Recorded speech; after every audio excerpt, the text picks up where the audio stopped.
പാകിസ്ഥാന്റെ military general കഴിഞ്ഞ ദിവസം എത്ര ഭയത്തോടെയാണ് സംസാരിച്ചത് എന്ന് നമ്മൾ കണ്ടു. അദ്ദേഹം പാകിസ്ഥാനികളോട് പറയാണ്, ഇന്ത്യയും പാകിസ്ഥാനും ഒന്നല്ല, രണ്ടാണ്. ഇത് നിങ്ങൾ നിങ്ങളുടെ മക്കളെ പറഞ്ഞ് പഠിപ്പിക്കണം. നമ്മുടെ പൂർവികർ ഒരുപാട് കഷ്ടപ്പെട്ടാണ് പാകിസ്ഥാനെ ഉണ്ടാക്കിയത്. ഹിന്ദുക്കളും മുസ്ലിങ്ങളും ഒരുപോലെയല്ല, നമ്മളും അവരും തമ്മിൽ ഒരുപാട് വ്യത്യാസമുണ്ട്. അതുകൊണ്ടാണ് നമ്മുടെ പൂർവികർ അങ്ങനെ ചെയ്തത് എന്നൊക്കെ പറഞ്ഞുകൊണ്ട് വർഗീയതയൊക്കെ പറഞ്ഞിട്ട് വളരെ വലിയ ദൈർഘ്യമേറിയ ഒരു പ്രസംഗം അദ്ദേഹം നടത്തി. അതിൽ അദ്ദേഹം പറഞ്ഞു വെക്കുന്നത്, തലമുറകളായിട്ട് നിങ്ങൾ പറഞ്ഞു കൊടുക്കണം പാകിസ്ഥാൻ എന്ന് പറയുന്ന പ്രത്യേകമാണ്. അതായത് ഇന്ത്യയോടുള്ള ശത്രുത കുട്ടികളുടെയും പുതിയ തലമുറയുടെയും മനസ്സിൽ വളർത്തണമെന്നാണ്. അങ്ങനെ അദ്ദേഹം പറയാൻ കാരണം, പുതിയ തലമുറ ഈ ഇന്റർനെറ്റ് സോഷ്യൽ മീഡിയ കാലഘട്ടത്തിൽ സത്യം തിരിച്ചറിയാൻ എളുപ്പമാണ്. വിരൽ തുമ്പിൽ സത്യം അറിയാം. പണ്ട് പാകിസ്ഥാൻ പറഞ്ഞ് പ്രചരിപ്പിച്ച കള്ളങ്ങളൊക്കെ ഇന്നത്തെ പാകിസ്ഥാനിലെ തലമുറയിൽപ്പെട്ടവർക്ക് അറിയാം. വിഭജനം നടന്നില്ലായിരുന്നെങ്കിൽ ഒരു വലിയ ശക്തിയായിട്ട് തങ്ങൾക്ക് മാറാൻ കഴിയുമായിരുന്നെന്നും ദാരിദ്ര്യമില്ലാത്തൊരു ജീവിതം കിട്ടുമായിരുന്നു എന്നൊക്കെ കരുതുന്ന യുവാക്കൾ ഇന്ന് പാകിസ്ഥാനിൽ ഒരുപാടുണ്ട്. അതിന് പുറമെ അവിടെ നടക്കുന്ന ആഭ്യന്തര സംഘർഷങ്ങളും. അപ്പൊ ഇതൊക്കെയാണ് അദ്ദേഹം ഇത് പറയാൻ കാരണം. പാകിസ്ഥാനെ കാത്തിരിക്കുന്നത് വിഭജനം തന്നെയാണ്. അതായത് ഈ വിഘടനവാദം എല്ലാ രാജ്യത്തുമുണ്ട്. നമ്മുടെ ഇന്ത്യയിൽ പോലും ഉണ്ട്. തമിഴ്നാട് സ്വതന്ത്ര രാജ്യമാകാനൊക്കെ ആഗ്രഹിക്കുന്ന എല്ലാവർക്കും അറിയാം. പക്ഷേ ഇന്ത്യയും പാകിസ്ഥാനും തമ്മിൽ ഒരുപാട് വ്യത്യാസങ്ങളുണ്ട്. ഇന്ത്യ എന്ന് പറയുന്നത് വളരെ ശക്തമായ ഒരു ഭരണഘടനയുള്ള കൃത്യമായ ഭരണ സംവിധാനങ്ങളുള്ള ഒരു രാജ്യമാണ്. എന്ന് വെച്ചാൽ പുറത്തു നിന്നുള്ള ശക്തികൾക്ക് വളരെ പരിമിതമായി മാത്രമേ ഇന്ത്യയിൽ ഇടപെടാൻ കഴിയുകയുള്ളൂ. രണ്ടാമത്തെ കാര്യം, ഇന്ത്യയിലെ നിയമ സംവിധാനങ്ങൾ വളരെ സ്ട്രോങ് ആണ്. ഇനിയിപ്പോൾ ഏതെങ്കിലും ഒരു സ്റ്റേറ്റ് സ്വതന്ത്രമാകാൻ ആഗ്രഹിച്ചാൽ നമ്മുടെ സൈന്യം വളരെ പവർഫുൾ ആണ്. ഇതിനൊക്കെ ഡീൽ ചെയ്യാൻ പറ്റുന്ന നിലയിൽ ഒരു പവർഫുൾ ആയിട്ടുള്ള രാജ്യമാണ് ഇന്ത്യ. ഇപ്പോൾ മണിപ്പൂർ ഉൾപ്പെടെ പല വടക്കിഴക്കൻ സംസ്ഥാനങ്ങളിലും വിഘടനവാദമുണ്ട്. അതൊന്നും വിജയം കാണാത്തത് ഇന്ത്യ അത്രയും പവർഫുൾ ആയിട്ടുള്ള ഒരു രാജ്യമായതുകൊണ്ടാണ്. അപ്പോൾ ഇന്ത്യയുടെ സാഹചര്യങ്ങളെയും പാകിസ്ഥാനെ നമുക്ക് കമ്പയർ ചെയ്യാൻ പറ്റില്ല. കാരണം വിഘടനവാദം ഇന്ത്യയിലുണ്ട്. അതുകൊണ്ടാണ് ഞാൻ എടുത്തത് പറയാൻ കാരണം. പക്ഷേ പാകിസ്ഥാനിലെ വിഘടനവാദത്തിന് കുറെ കൂടി ചരിത്രപരമായ വസ്തുതകൾ കൂടി അതിന്റെ ഒപ്പം നമ്മൾ കാണണം. ഇപ്പോൾ ബലൂചിസ്ഥാനിലെ വിഘടനവാദം എന്തുകൊണ്ടുണ്ടായെന്ന് ചോദിച്ചാൽ, പാകിസ്ഥാൻ നിർബന്ധമായി പിടിച്ചെടുത്തതാണ് ബലൂചിസ്ഥാനെ. ബലൂചിസ്ഥാൻ പാകിസ്ഥാൻ യൂണിയനിൽ ചേർന്നതല്ല. ബലൂചിസ്ഥാനിലെ ജനങ്ങൾക്ക് സെപ്പറേറ്റ് ആയിട്ടുള്ള ഒരു കൾച്ചർ ഉണ്ട്. ഈ ബലൂജ് ജനത എന്ന് പറയുന്നത് പാകിസ്ഥാനിൽ മാത്രമല്ല, അവർ അഫ്ഗാനിസ്ഥാനിലുണ്ട്, അവർ ഇറാനിലുണ്ട്. അപ്പോൾ ഈ ബലൂജ് ജനത ഇങ്ങനെ സ്പ്രെഡ് ആയി കിടക്കുകയാണ്. അവർക്ക് അവരുടേതായ ഒരു കൾച്ചർ ഉണ്ട്. അവർ ഇന്ത്യൻ യൂണിയനിൽ വേണമെങ്കിൽ ചേരാം, എന്നാലും പാകിസ്ഥാനിൽ ചേരാൻ തയ്യാറല്ല എന്ന് പറഞ്ഞ മനുഷ്യരാണ്. അപ്പോൾ അവരെ പാകിസ്ഥാൻ ബലപ്രയോഗത്തിലൂടെയാണ് അവരുടേതാക്കി മാറ്റിയത്. അന്ന് തൊട്ട് നിലനിൽക്കുന്ന വിഘടനവാദമാണ് അവിടെ. അത് ഇന്നും അവസാനിച്ചിട്ടില്ല. അതിനെ കൈകാര്യം ചെയ്യാൻ പാകിസ്ഥാൻ കഴിഞ്ഞില്ല എന്നുള്ളതാണ് ശരി. ഇപ്പോൾ ബലപ്രയോഗത്തിലൂടെ ഇന്ത്യയും ഹൈദരാബാദിനെ അങ്ങനെയാണല്ലോ നമ്മുടെ ഇന്ത്യൻ യൂണിയന്റെ ഭാഗമാക്കിയത്. അപ്പോൾ അതൊക്കെ ഇന്ത്യയിൽ ഉണ്ടായിട്ടുണ്ട്. പക്ഷേ അവിടെയുള്ള മനുഷ്യരെ കൂടെ നിർത്താൻ കഴിയണമായിരുന്നു. അവർക്ക് മനസ്സിലാവണം ഈ രാജ്യം അവരുടേതാണെന്ന് അവർക്ക് ബോധ്യപ്പെടണം. ഹൈദരാബാദിൽ ആർക്കും ആ സംശയമില്ല, അവർ ഇന്ത്യക്കാർ തന്നെയാണ്. എന്നാൽ ബലൂജ് ജനത പാകിസ്ഥാനികളല്ല എന്ന് പറയുന്നവരാണ്. അവർ പാകിസ്ഥാൻ എന്ന രാജ്യത്തിന്റെ ദേശീയ ബോധത്തിന് പുറത്താണ്. ഇപ്പോൾ ഇന്ത്യയിലെ കശ്മീരികൾ പണ്ടങ്ങനെയായിരുന്നു. പക്ഷേ ഇപ്പോൾ ഇന്ത്യ ഗവൺമെന്റ് എന്താണ് ചെയ്യുന്നത് ശ്രദ്ധിക്കൂ. കശ്മീരിലെ ജനതയെ അവർക്ക് തന്നെ അവർ സമ്മതിക്കുകയാണ്, ഇപ്പോൾ അവർ ഇന്ത്യൻസ് ആണ്. പണ്ടങ്ങനെയല്ല, കശ്മീരികൾ പ്രത്യേകിച്ച് ഒരു വിഭാഗമായിട്ട് അവർ ജീവിച്ചിരുന്നവരാണ്. എന്നാൽ ഇന്നത്തെ കശ്മീരിലെ യുവതയും ഒരു വലിയ വിഭാഗം ജനതയും ഇന്ത്യൻ ദേശീയ ബോധത്തോടൊപ്പം ചേർന്ന് നിന്ന് കഴിഞ്ഞു. അതിനോട് ഇഴുകി ചേർന്ന് കഴിഞ്ഞു. വളരെ കുറച്ച് മാത്രമേ ഇന്ന് കശ്മീരിൽ വിഘടനവാദമുള്ളൂ. പക്ഷേ ബലൂജ് ജനത മുഴുവൻ പാകിസ്ഥാന് എതിരാണ്. അതുകൊണ്ടാണ് വിഭജനം ഉണ്ടാകുമെന്ന് നമ്മൾ പറഞ്ഞുകൊണ്ടേയിരിക്കുന്നത്. പിന്നെ ഞാൻ കണ്ടു കേട്ടോ ചില കമന്റുകൾ, ഇത് നിങ്ങൾ പറയാൻ തുടങ്ങിയിട്ട് കുറെ കാലമായില്ലേ? കുറെ കാലമൊന്നും ആയിട്ടില്ല, കുറച്ച് നാളുകളായി എന്നുള്ളത് ശരിയാണ്. ഒരു രാജ്യം വിഭജിക്കുമെന്ന് നമ്മളൊരു അഭിപ്രായം പറഞ്ഞു എന്ന് പറഞ്ഞ് നാളെ സംഭവിക്കാൻ പോകുന്നില്ല. ഒരു രാജ്യത്തെ കുറിച്ചാണ് നമ്മൾ സംസാരിക്കുന്നത്. അതൊരു ലോങ് പ്രോസസ് ആണ്. ഇപ്പോൾ ഫിജി എന്ന് പറയുന്ന ഒരു രാജ്യത്ത് അവിടുത്തെ ഭരണകൂടത്തെ അട്ടിമറിക്കാൻ വേണ്ടിയിട്ട് 20 വർഷക്കാലം അതിന് വേണ്ടിയിട്ട് പ്രവർത്തിച്ച ഒരു ഏജൻസിയുടെ ഏജന്റിന്റെ ഒരു ഇന്റർവ്യൂ നിങ്ങൾ കണ്ടു. ഞാൻ ആ ഏജൻസിയൊന്നും ഞാൻ മെൻഷൻ ചെയ്യുന്നില്ല, അത് പറയേണ്ട കാര്യമില്ലല്ലോ. അപ്പോൾ അങ്ങനെയൊക്കെ ലോകത്ത് നടക്കും. 10, 15, 20 വർഷം വരെ നീണ്ടു നിൽക്കുന്ന വലിയ വലിയ മിഷൻസ് ആണ് ഓരോ രാജ്യത്തിന്റെയും ഏജൻസികൾ കൈകാര്യം ചെയ്യുന്നത്. നമ്മൾ വിചാരിക്കുന്ന പോലെ ഉടുപ്പ് മാറുന്ന വേഗത്തിൽ കാര്യങ്ങൾ നടക്കില്ല. ഇപ്പോൾ ബലൂചിസ്ഥാനിലെ ബലൂജ് വിമോചന സേനയ്ക്ക് ഇന്ത്യയുടെ ഭാഗത്ത് നിന്ന് പല സപ്പോർട്ട് കിട്ടുന്നുണ്ടെന്ന് ആരോപണമുണ്ട്. ഞാൻ പറയുന്നില്ല ഇന്ത്യ അങ്ങനെ ചെയ്യുന്നത്. നമ്മൾ അങ്ങനെ ചെയ്യുന്നു എന്ന് നമുക്ക് പറയാൻ പറ്റുമോ? അത് അന്താരാഷ്ട്ര നിയമങ്ങൾക്കെതിരായിട്ടുള്ള ഒരു കാര്യമാണ്. നമുക്ക് ഒരിക്കലും അത് നമ്മളാണ് ചെയ്യുന്നതെന്ന് പറയാൻ പറ്റില്ല. അങ്ങനെ ഒരു ആരോപണമുണ്ട്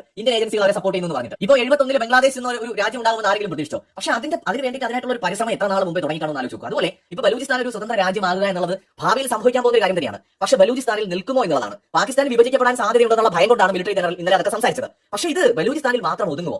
ഇനി പാകിസ്ഥാനും ഇന്ത്യയും തമ്മിൽ ഒരു യുദ്ധം ഉണ്ടാവുകയാണെങ്കിൽ പാകിസ്ഥാൻ പല പല കഷ്ണങ്ങളായിട്ട് മാറുക മാത്രമല്ല, പാകിസ്ഥാൻ എന്നാൽ പഞ്ചാബ് എന്ന് മാത്രമായിട്ട് മാറും. നമ്മൾ ഈ പാകിസ്ഥാനെ കുറച്ചും കൂടെ വളരെ ഡീറ്റെയിൽ ആയിട്ട് നമുക്ക് പരിശോധിക്കാം.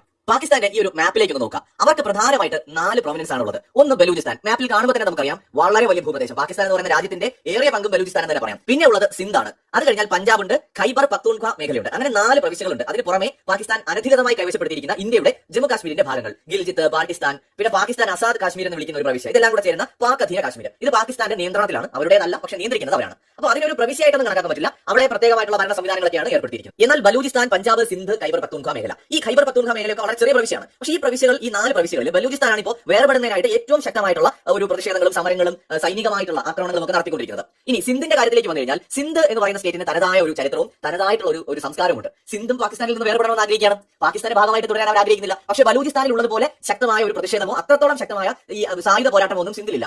എന്നാൽ ഖൈബർ പക്തൂൺഖ്വ മേഖലയിലുണ്ട്. ഈ ബലൂജ് വിമോചന സേനയുമായി ചേർന്ന് പ്രവർത്തിക്കുന്ന തെഹ്രീക്ക് താലിബാൻ, അതുപോലെ അഫ്ഗാനിസ്ഥാന്റെ സപ്പോർട്ടോട് കൂടി പ്രവർത്തിക്കുന്ന വിഘടനവാദ ഗ്രൂപ്പുകളൊക്കെ സജീവമാണ് ഖൈബർ പക്തൂൺഖ്വ മേഖലയിൽ. ഈ ഖൈബറിലുള്ള മനുഷ്യരുടെ ചരിത്രവും സംസ്കാരവും പഞ്ചാബുമായിട്ട് താരതമ്യപ്പെടുത്തുമ്പോൾ തികച്ചും ഡിഫറന്റ് ആണ്.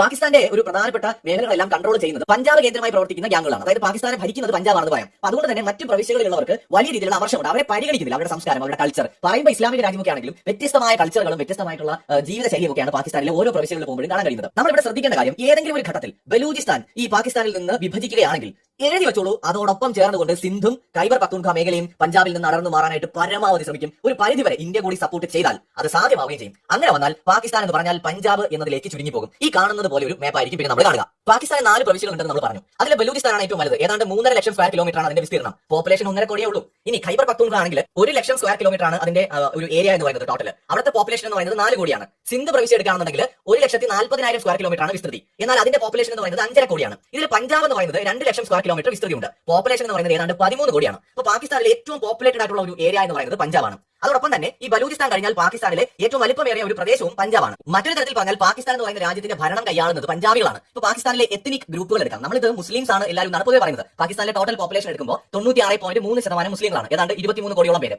ഏതാണ്ട് 2.1% ഹിന്ദുക്കളുണ്ട്, ഒരു 50 ലക്ഷത്തോളം പേര്. ക്രിസ്ത്യൻസ് ഒരു 1.3% പേര്. അഹമ്മദിയ എന്ന് പറയുന്ന വിഭാഗം ഒരു 0.07% പേര്. സിഖുകൾ അതോടൊപ്പം തന്നെ ബുദ്ധിസ്റ്റുകൾ എല്ലാം കൂടി ഒരു 72,000 പേര് ആ ടോട്ടൽ അവിടെ ഉണ്ടാവും. മെജോറിറ്റി മുസ്ലിങ്ങളാണെങ്കിലും ഈ പാകിസ്ഥാനിലെ രാഷ്ട്രീയം നമ്മൾ പരിശോധിച്ചാൽ അവിടെ ഈ പഞ്ചാബികളാണ് വളരെ പവർഫുൾ എന്ന് പറയുന്നത്. ടോട്ടൽ പാകിസ്ഥാൻ പോപ്പുലേഷനിലെ എത്നിക് ഗ്രൂപ്പുകൾ ഓരോന്നായി നോക്കുമ്പോൾ പഞ്ചാബികൾ 44.7% ഉണ്ട്. പഷ്തൂൺ വിഭാഗക്കാർ 15.4%, സിന്ധി വിഭാഗക്കാർ 14.1%, അതോടൊപ്പം തന്നെ ഈ ബലൂച്ച് വിഭാഗക്കാർ 3.6%. ഇങ്ങനെയൊക്കെയാണ് പാകിസ്ഥാന്റെ ടോട്ടൽ പോപ്പുലേഷനിൽ എത്നിക് ഗ്രൂപ്പുകൾ വരുന്നത്. അതിൽ സിന്ധി വിഭാഗക്കാരാണ് സിന്ധ് പ്രവിശ്യയിലുള്ളത്. അവരാണ് ഈ ഒരു പാകിസ്ഥാനിൽ നിന്ന് അല്ലെങ്കിൽ പഞ്ചാബികൾ ഭരിക്കുന്ന പാകിസ്ഥാനിൽ നിന്ന് സ്വാതന്ത്ര്യം ആഗ്രഹിക്കുന്ന വിഭാഗക്കാർ. പഷ്തൂൺ വിഭാഗക്കാരാണ് ഈ ഖൈബർ പക്തൂൺഖ്വ മേഖലയിലുള്ളത്. അവർ 15%ഓളം പേരുണ്ട്. അവരാണ് ഈ പറയുന്ന ഖൈബർ പക്തൂൺഖ്വ മേഖലയുടെ സ്വാതന്ത്ര്യം ആഗ്രഹിക്കുന്നത്. കാരണം ഈ 44.7% വരുന്ന പഞ്ചാബികളുടെ കയ്യിലാണ് പൂർണ്ണമായും മുഴുവൻ പാകിസ്ഥാനും ഇരിക്കുന്നത്. ഇതിന് അസംതൃപ്തരായിട്ടുള്ള ആൾക്കാരാണ് മേൽ പറഞ്ഞ എത്നിക് ഗ്രൂപ്പുകൾ. അതുകൊണ്ടാണ് പാകിസ്ഥാൻ പല പീസുകളായിട്ട് മാറുമെന്ന് നമ്മൾ പറഞ്ഞുകൊണ്ടിരിക്കുന്നത്. ഈ ബലൂചിസ്ഥാനും പഷ്തൂണുകളും തമ്മിൽ ഒരു സഖ്യമുണ്ട്. കാരണം ബലൂചിസ്ഥാനിൽ പഷ്തൂൺ വിഭാഗക്കാരുണ്ട്. ഖൈബർ പക്തൂൺഖ്വയും ബലൂചിസ്ഥാനും തമ്മിൽ അടുത്തടുത്ത് അതിർത്തി പങ്കിടുന്ന 2 സ്റ്റേറ്റുകളാണ്. അത് 2 സ്റ്റേറ്റുകളും ഈ അഫ്ഗാനിസ്ഥാനുമായിട്ട് കണക്റ്റഡ് ആണ്. മാത്രമല്ല ഈ ഇറാന്റെ സപ്പോർട്ടുമുണ്ട്. ഈ ബലൂചുകളും ഈ ഖൈബർ പക്തൂൺഖ്വ മേഖലയിലുള്ള പഷ്തൂണുകളും തമ്മിൽ ഒരു സഖ്യം ഉണ്ടാവുന്നുണ്ട്. ഈ സഖ്യം കൂടുതൽ ശക്തമാവുകയാണെങ്കിൽ ഈ 2 പ്രവിശ്യകളും ഒന്നിച്ച് പാകിസ്ഥാനിൽ നിന്ന് സ്വാതന്ത്ര്യം നേടി പോകാനുള്ള സാധ്യത വളരെ കൂടുതലാണ്. അങ്ങനെ വന്നാൽ സിന്ധുകളും തീർച്ചയായിട്ടും ബലൂചുകളുമായും പഷ്തൂണുകളുമായും കൈകൊടുക്കും. അവശേഷിക്കുന്ന പഞ്ചാബികൾ മാത്രം ഭരിക്കുന്ന പഞ്ചാബ് പ്രവിശ്യ മാത്രമുള്ള ഒരു രാജ്യമായിട്ട് ഭാവിയിൽ പാകിസ്ഥാൻ മാറാനുള്ള സാധ്യത വളരെ കൂടുതലാണ്. പ്രത്യേകിച്ച് ഇന്ത്യ പാകിസ്ഥാനിലെ ഈ വിഘടനവാദ നീക്കത്തെ സപ്പോർട്ട് ചെയ്യുക കൂടി ചെയ്യുന്നുണ്ടെങ്കിൽ പാകിസ്ഥാൻ വിഭജിക്കാനുള്ള സാധ്യത വീണ്ടും വർദ്ധിക്കും. ഇതാണ് പാകിസ്ഥാനിലെ നിലവിലെ യാഥാർത്ഥ്യം എന്ന് പറയുന്നത്. ഈ ഒരു യാഥാർത്ഥ്യം അറിയാവുന്നത് കൊണ്ടാണ് പാക് മിലിറ്ററി ജനറൽ ഭയപ്പെട്ടുകൊണ്ട് നിങ്ങൾ പാകിസ്ഥാന്റെ ചരിത്രം പഠിപ്പിക്കണം, ഇന്ത്യയോടുള്ള ശത്രുത എന്താണെന്ന് പറഞ്ഞു കൊടുക്കണം എന്നൊക്കെ അവിടെയുള്ള യങ്സ്റ്റേഴ്സിനോട് പറയുന്നത്. സോ പാകിസ്ഥാന്റെ ഒരു ഭാവി അത്ര നല്ലൊന്നും ആയിരിക്കില്ല. ഇന്ത്യയെ സംബന്ധിച്ചിടത്തോളം ഇന്ത്യ ഉറപ്പായിട്ടും അവിടെ ഇടപെടാൻ സാധ്യതയുണ്ട്. കാരണം നമ്മുടെ രാജ്യത്തിന് തകർക്കാൻ അവർ ശ്രമിക്കുമ്പോൾ നമ്മൾ കൈകെട്ടി നോക്കി നിൽക്കില്ലല്ലോ. നമ്മൾ തിരിച്ചു പണിയും. അവസാനം പാകിസ്ഥാൻ എന്ന് പറയുന്നത് വെറും പഞ്ചാബ് മാത്രമായിട്ട് മാറും. മറ്റൊരു വീഡിയോയുമായി വീണ്ടും വരാം.